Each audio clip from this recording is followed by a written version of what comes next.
Iman wajib aman, wajib imun.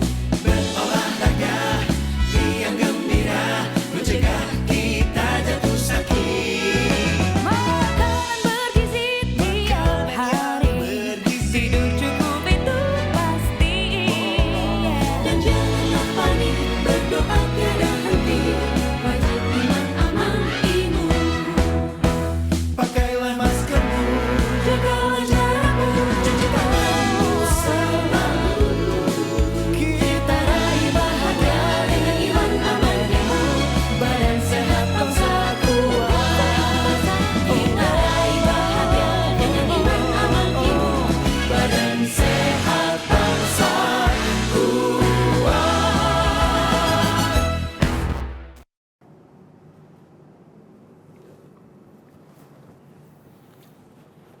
Assalamualaikum warahmatullahi wabarakatuh. Selamat sore. Pada kesempatan sore ini, saya akan menyampaikan perkembangan penanganan COVID-19 di Indonesia. Sebelum memulai sesi konferensi pers, perkembangan penanganan COVID-19 hari ini, Satgas Penanganan COVID-19 ingin menyampaikan apresiasi atas peran seluruh daerah yang telah bekerja keras dalam melakukan pengendalian COVID-19. Daerah memiliki peran yang sangat penting dalam penanganan COVID-19 di Indonesia, dan tanpa ada peran aktif dari daerah, pemerintah pusat akan sulit melakukan upaya pengendalian kasus. Atas peran aktif daerah juga, kita saat ini berada pada kondisi kasus yang sudah cukup terkendali, dan kegiatan sosial ekonomi di masyarakat secara bertahap mulai kembali beroperasi.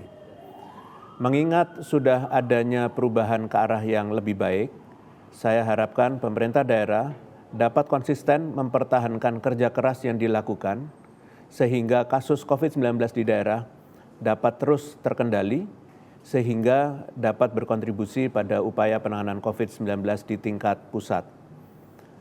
Per kemarin tanggal 31 Mei 2021, Instruksi Menteri Dalam Negeri nomor 12 tahun 2021 telah dirilis yang berisi amanah untuk melakukan PPKM Kabupaten Kota dan Mikro bagi seluruh provinsi di Indonesia.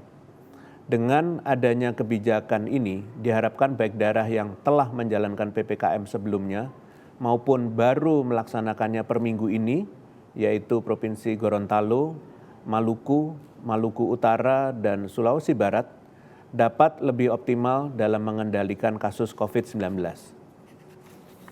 Pada hari ini saya akan menyampaikan terkait perkembangan kasus pasca Idul Fitri, jika dibandingkan antara Idul Fitri tahun 2020 dengan Idul Fitri tahun 2021.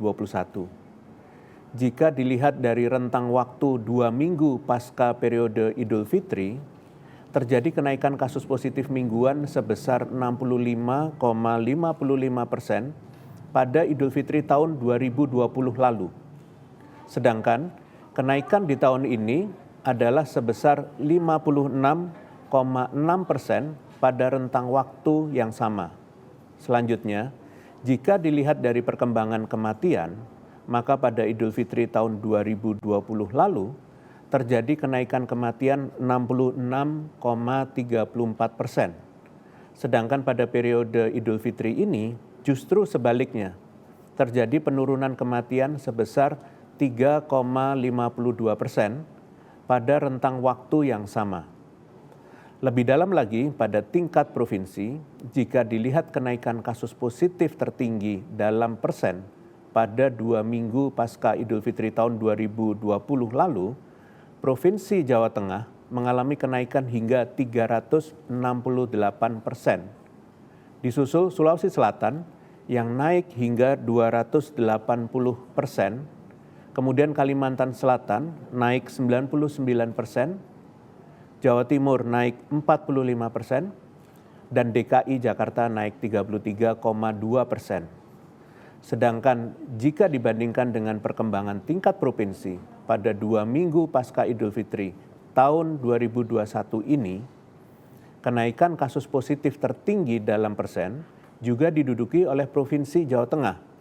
Namun, dengan tingkat kenaikan yang berbeda, yaitu di tahun ini sebesar 103,2%. Kemudian disusul oleh Kepulauan Riau yang naik sebesar 103%, kemudian Riau naik 69%, dan DKI Jakarta naik 49,5%, dan Jawa Barat naik 25%.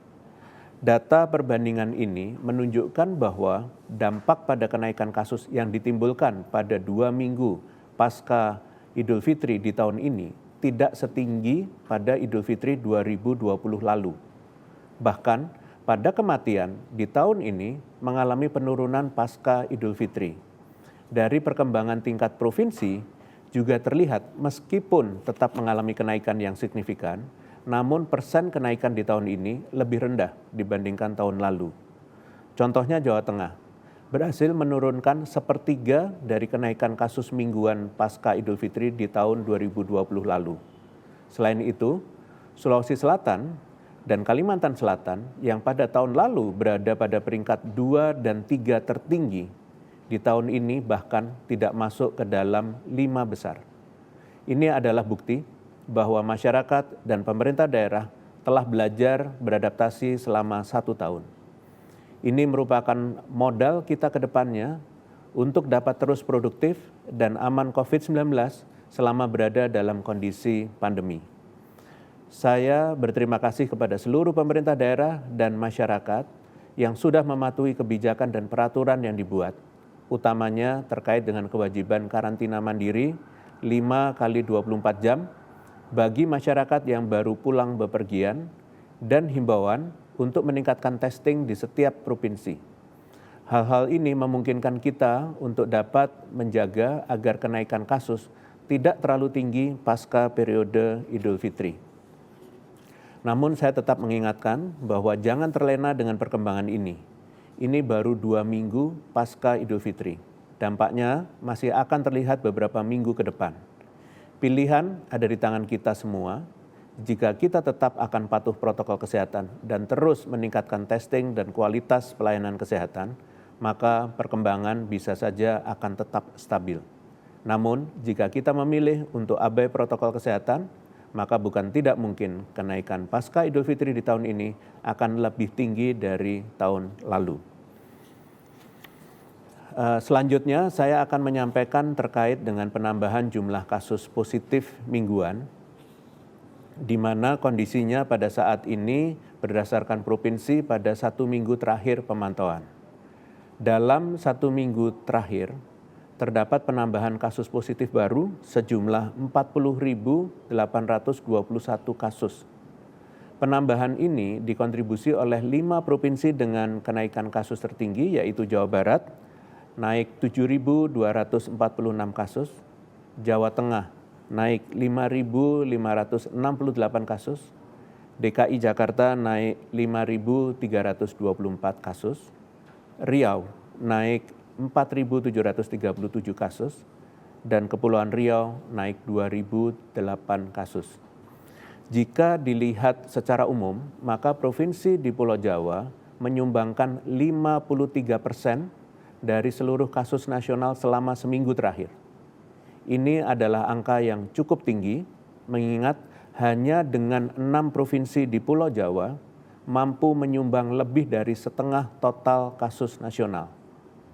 Hal ini dapat terjadi dikarenakan Pulau Jawa merupakan pulau dengan penduduk paling padat di Indonesia, yaitu sekitar 145 juta jiwa, atau 55% dari total penduduk di Indonesia.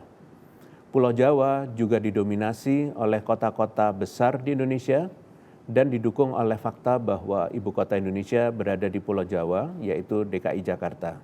Selain itu, mengingat kita baru saja melewati periode Idul Fitri, tidak terlepas juga fakta bahwa Pulau Jawa adalah pulau destinasi mudik, dengan Jawa Tengah yang menjadi provinsi tujuan mudik terbesar, disusul Jawa Barat dan Jawa Timur. Untuk itu, saya ingin menghimbau kepada khususnya pemerintah daerah dan masyarakat di provinsi-provinsi di Pulau Jawa, mohon agar dapat segera memperbaiki penanganan di wilayahnya masing-masing. Dengan tingginya kasus yang berasal dari Pulau Jawa, maka apabila provinsi-provinsi di Pulau Jawa ini memperbaiki penanganan kasusnya dan dapat turun dalam 1-2 minggu ke depan, bukan tidak mungkin kasus positif di tingkat nasional juga akan turun secara drastis. Jika hal ini terjadi, maka Pulau Jawa menjadi kontributor terbesar dalam penurunan kasus, dan itu merupakan prestasi yang sangat baik. Untuk itu, seluruh provinsi di Pulau Jawa perlu melakukan konsolidasi antar wilayah, tidak hanya di dalam wilayahnya masing-masing saja. Penanganan di Pulau Jawa dengan karakteristik wilayah yang mirip perlu ditangani secara bersama-sama agar kebijakan yang diterapkan sejalan. Manfaatkan forum komunikasi seperti Forkopimda, namun dilakukannya antar wilayah, tidak hanya di dalam satu wilayah saja. Dengan adanya forum komunikasi antar wilayah, maka dapat menjadi wadah bagi pimpinan daerah di 6 provinsi ini untuk bertemu dan bersama-sama merumuskan penanganan terbaik untuk kasus COVID-19 di Pulau Jawa. Selanjutnya, saya akan menyampaikan update terkait dinamika karakteristik virus COVID-19 dan efeknya terhadap pengendalian COVID-19 saat ini. Berdasarkan data sebaran whole genome sequencing komplit per provinsi di Indonesia di tanggal 30 Mei 2021, diketahui bahwa hampir telah terdeteksi di semua pulau di Indonesia dan penemuan varian didominasi di beberapa daerah di Pulau Jawa. Sebagaimana yang kita ketahui bahwa virus COVID-19 terus mengalami mutasi dan sampai saat ini menurut Weekly Epidemiological Update oleh WHO, diketahui bahwa sampai saat ini terdapat 4 jenis varian yang menjadi perhatian, yaitu B117 dari Inggris, B1351 dari Afrika Selatan, B11281 atau disebutnya P1 dari Brasil dan Jepang, dan B1617 dari India. Varian yang menjadi perhatian atau varian of concern adalah varian yang berdasarkan penemuan ilmiah terbukti mengalami perubahan karakteristik baik satu atau lebih di antaranya dapat bersifat lebih menular, menimbulkan gejala yang lebih parah, maupun menurunkan efikasi vaksin, keandalan pengobatan, serta akurasi alat uji yang sudah ada. Terkait penemuan ini, khususnya dampaknya terhadap efektivitas vaksin, WHO berdasarkan berbagai studi yang dilakukan beberapa peneliti, menyatakan bahwa beberapa varian memiliki besaran pengaruh yang sedikit hingga sedang terhadap angka efikasi tiap vaksin pada kasus positif dengan varian tertentu. WHO menyatakan bahwa varian B117 mempengaruhi efikasi vaksin AstraZeneca. Varian B1351 mempengaruhi efikasi vaksin Moderna, Pfizer, AstraZeneca, dan Novavax. Sedangkan varian P1 mempengaruhi efikasi Moderna dan Pfizer. Dan untuk varian B1617 mempengaruhi efikasi Moderna dan Pfizer. Perlu diketahui bahwa pengaruh varian terhadap efikasi masih bersifat sementara dan masih bisa berubah tergantung hasil studi lanjutan yang sedang dilakukan. Pada prinsipnya, perubahan efikasi beberapa jenis vaksin terjadi karena seluruh vaksin yang dikembangkan dan digunakan saat ini masih menggunakan virus yang belum bermutasi atau original variant dari Wuhan, di mana virus COVID-19 pertama kali ditemukan. Namun, perlu diketahui bahwa perubahan efikasi vaksin atau kemampuan vaksin dalam mencegah penyakit pada penerima vaksin tidak membuat besar efikasinya turun di bawah 50% yang menjadi ambang batas minimal efikasi yang ditolerir oleh WHO untuk sebuah produk vaksin yang layak. Bahkan beberapa di antaranya masih memiliki efikasi di atas 90%. Perlu ditekankan bahwa fakta ini patut menjadi pengetahuan bagi banyak pihak dan diharapkan bisa menjadi dasar untuk bersikap lebih semakin siaga dan antisipatif terhadap penularan COVID-19, khususnya oleh kasus importasi dengan sumber daya yang ada, bukan untuk menjadikan kita pesimis atau menjadi terlalu panik. Ingat bahwa setiap permasalahan pasti ada solusi. Selagi kita mau untuk benar-benar konsisten melakukan berbagai upaya preventif yang pada kasus ini tidak bisa hanya mengandalkan satu upaya saja. Oleh karenanya, untuk menyelesaikan permasalahan ini, maka hal yang dapat dilakukan ialah melakukan berbagai solusi secara paralel secara kolektif di antaranya. Saat ini kita perlu melakukan beberapa solusi secara paralel, yaitu 1. Mengefektifkan testing dan karantina pelaku perjalanan internasional demi menekan bertambahnya varian yang masuk, karena saat ini yang terdeteksi berdasarkan hasil whole genome sequencing ialah 4 dari 8 total varian akibat mutasi COVID-19. Yang kedua, menggiatkan whole genome sequencing secara komplit untuk mengetahui distribusi secara tepat untuk dapat menjadi dasar kebijakan pengendalian yang spesifik sesuai risiko per daerah. Yang ketiga, penegakan protokol kesehatan di semua sektor dan lini kegiatan demi menurunkan peluang kemunculan varian baru atau gabungan dengan kasus-kasus yang ada di Indonesia, karena pada prinsipnya mutasi akan menjadi lebih masif saat penularan di masyarakat juga tinggi. Dan keempat, yang terakhir ialah melanjutkan vaksinasi, karena pada prinsipnya vaksin yang digunakan sampai saat ini masih tergolong efektif baik untuk mencegah penyakit atau menghindari gejala parah pada kasus positif. Mohon kepada seluruh pemimpin daerah, petugas di lapangan, dan seluruh masyarakat untuk kembali mengevaluasi penerapan kebijakan di lingkungan kita. Pada prinsipnya, solusi-solusi tersebut tidak akan efektif jika tidak ada kekompakan dalam menjalankannya. Kita perlu menanamkan keyakinan terhadap kemampuan bangsa untuk sukses mengendalikan COVID-19. Pemerintah sangat berterima kasih kepada seluruh elemen negara yang sampai detik ini masih konsisten melakukan pengendalian COVID-19 semaksimal mungkin. Perlu diingat bahwa setiap usaha, baik kecil, sesederhana apapun, termasuk memakai masker saat keluar rumah, sampai usaha yang berskala besar seperti pelaksanaan vaksinasi demi mencapai kekebalan komunitas di Indonesia, sangatlah berarti. Semua adalah pahlawan dengan caranya masing-masing, maka berkontribusilah terhadap pengendalian COVID-19 dengan kemampuannya masing-masing. Sebagai penutup, saya akan menyampaikan beberapa informasi tambahan terkait isu penanganan COVID-19 dalam beberapa hari terakhir. Pertama, terkait dengan vaksin, saya perlu tekankan bahwa fungsi dari vaksin COVID-19 adalah untuk melakukan pencegahan terhadap penularan COVID-19 ataupun juga mencegah seseorang yang tertular untuk tidak mengalami gejala yang buruk akibat terinfeksi. Vaksin COVID-19 bukan diperuntukkan untuk melakukan pengobatan. Hingga saat ini, pengobatan COVID-19 masih dalam tahapan pengembangan. Upaya terbaik dalam menghindari penularan COVID-19 adalah melakukan pencegahan melalui disiplin protokol kesehatan dan melakukan kegiatan-kegiatan vaksinasi apabila dimungkinkan.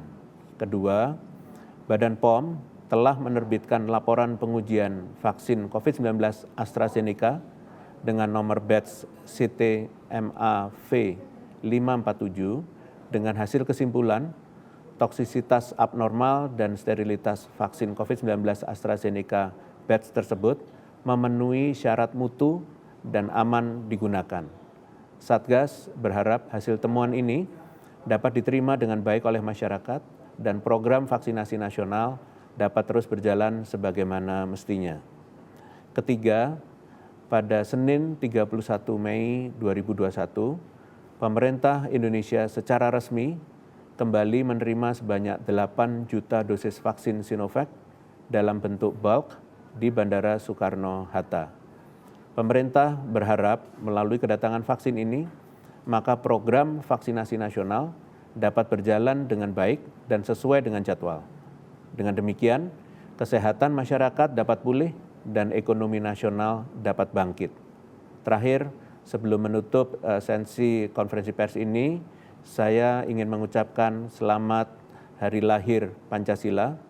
Semoga pada Hari Lahir Pancasila ini kita semua dapat menginternalisasi kembali nilai-nilai Pancasila yang salah satunya adalah semangat persatuan. Mari kita implementasikan semangat persatuan dalam kehidupan sehari-hari termasuk juga dalam upaya pengendalian COVID-19. Semangat persatuan ini merupakan kunci utama kolaborasi pemerintah dan masyarakat dalam upaya penanganan COVID-19 sehingga nantinya pandemi ini dapat segera hilang dari tanah air. Sekian konferensi pers pada hari ini. Terima kasih atas perhatiannya. Selamat sore. Wassalamualaikum warahmatullahi wabarakatuh.